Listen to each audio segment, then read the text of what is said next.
Hello दोस्तों, आज मैंने देखा गदर 2 का फर्स्ट डे फर्स्ट शो, जिसके लिए मैं बहुत ज्यादा बेसब्री से इंतजार कर रही थी। फिल्म जैसे ही शुरू होती है मुझे नजर आई पुरानी गदर जो कि फ्लैशबैक में दिखाई गई है।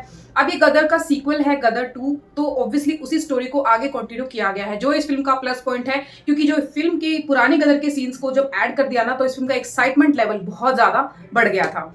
तो चलिए बात करते हैं अब फिल्म की स्टार्टिंग में क्या दिखाया गया है। फिल्म में दिखाया गया है सनी देओल सर को, अमीषा पटेल और उनका बेटा जीता, जो कि काफी बड़ा हो चुका है इस मूवी में। उनको पठानकोट में दिखाया गया एज अ हंसता खेलता परिवार, टिपिकल हंसता खेलता परिवार। अब मैं आपको एक चीज और बता देती हूँ, फिल्म के पहले घंटे में ही आपको आइडिया हो जाता है कि फिल्म के एंड तक आपको क्या देखने को मिलेगा। इवन आपको पूरी स्टोरी समझ में आ जाती है। तो कोई सस्पेंस तो इसमें है नहीं गाइस, आपको पता होता है कि शुरू से लेकर एंड तक क्या चलने वाला है। और फिर एंट्री होती है फिल्म के विलन की, जो इंडिया और पाकिस्तान के सेपरेशन के टाइम अपने परिवार अपनी फैमिली को खो चुका है और उसी वजह से वो बहुत ज्यादा बदले की आग में जल रहा है।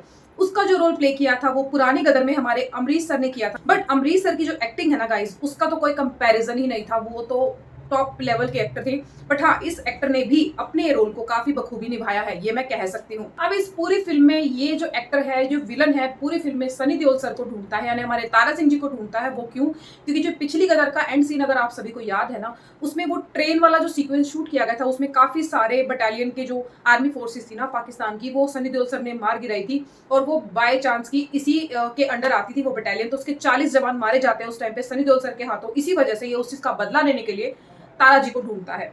बस क्या था, बॉर्डर के ऊपर बाय चांस अपनी आर्मी, अपनी इंडियन आर्मी की हेल्प करते करते हमारे सनी देओल पाजी को दिख जाते हैं। और उसके बाद धोखे से वो इंडियन आर्मी के कुछ फौजियों को बॉर्डर क्रॉस करा देता है ये विलन, इसी ताक में कि सनी देओल सर भी इधर आ जाएंगे और इसी तरीके से उनको वो कैद कर लेगा। और होता भी वही है दोस्तों। अब पूरे इंडिया में शोर मच जाता है कि सनी देओल सर यानी कि हमारे तारा सिंह जी को पाकिस्तानी में जेल में कैद करके वहां पे रख लिया गया है एज ए इंडियन जासूस। बस फिर क्या था, जब हल्ला मच जाता है तो अमीषा पटेल अपना रो रो के बुरा हाल कर लेती हैं। और ये देख के उनका बेटा यानी कि जीता अपने बाप को ढूंढने के लिए, अपनी माँ को रोते बिलखते देख अपने बाप को ढूंढने के लिए निकल पड़ता है पाकिस्तान।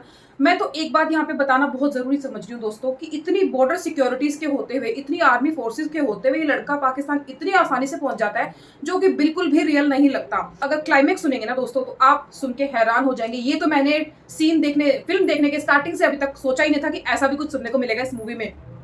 सनी देओल सर अपने घर वापस आ जाते हैं इंडिया में अमीषा पटेल के पास।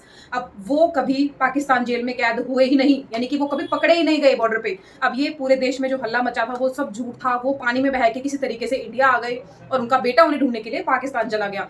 अब स्टोरी कुछ इस तरीके से मोड़ लेती है कि अब असलियत में जो मेन एक्शन है, जो मेन क्लाइमेक्स है, वो सीक्वेंस आता है जब सनी देओल सर यानी कि तारा सिंह जी अपने बेटे को बचाने के लिए पाकिस्तान जाते हैं। अब आपको मैं एक बात यहाँ पे फिर से क्लियर कर दूं, जैसे उनका बेटा गया था, सब कुछ बॉर्डर सिक्योरिटीज के होते हुए बड़े आराम से पाकिस्तान पहुंच गया, उसी तरीके से अब तारा सिंह जी भी पाकिस्तान पहुंच गए हैं। तो चलिए पहुंच तो गए हैं, अब वो वहां पर आए हैं, तो अब क्या होगा? अब भर भर के एक्शन सीन दिखाए गए हैं। यहाँ मैं एक बात आपको क्लियर कर दूं, एक्शन सीन्स के नाम पे ना आपको बहुत अनरियलिस्टिक चीजें दिखाई गई हैं, जो प्रैक्टिकल बिल्कुल भी नहीं है। आपने ट्रेलर में भी देखा होगा, सनी सर जब जीप के ऊपर हथौड़ा मारते हैं तो उसके पहिए इधर उधर बिखर जाते हैं, जो कि बिल्कुल भी आसानी से रियल नहीं लगता। एक तरफ वो बिजली का खंभा उखाड़ के पाकिस्तानियों को मार रहे हैं, दूसरी तरफ उन्हें नलका उखाड़ना होता है, तीसरी तरफ वो पूरी के पूरे टैंक के अंदर दुश्मनों की टैंक के ऊपर जाके उस टैंक के अंदर गोला बारूद डाल के वापस अपने टैंक पे आ जाते हैं उसे उड़ाने के लिए। ये सारी चीजें ना गाइस, अगर ये गदर का सीक्वल गदर के टाइम पे ही बनाया गया होता तो ये बहुत ज्यादा चलता, उस टाइम पे रियल लगता। बट आज की जनरेशन, आज की ऑडियंस को ये सब बिल्कुल भी रियल नहीं लगेगा। मैं ओवरऑल बात करूं, अगर मैं सनी सर को देखूं, उनके डायलॉग डायरेक्शन को देखूं, उनकी एक्टिंग को देखूं, तो मैं इस फिल्म को दूंगी 4/5।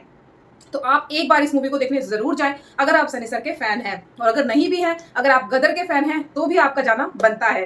तो चलिए मैं मिलूंगी आपसे अगली वीडियो में, तब तक के लिए आपको अपना खूब सारा ध्यान रखना है। Bye bye.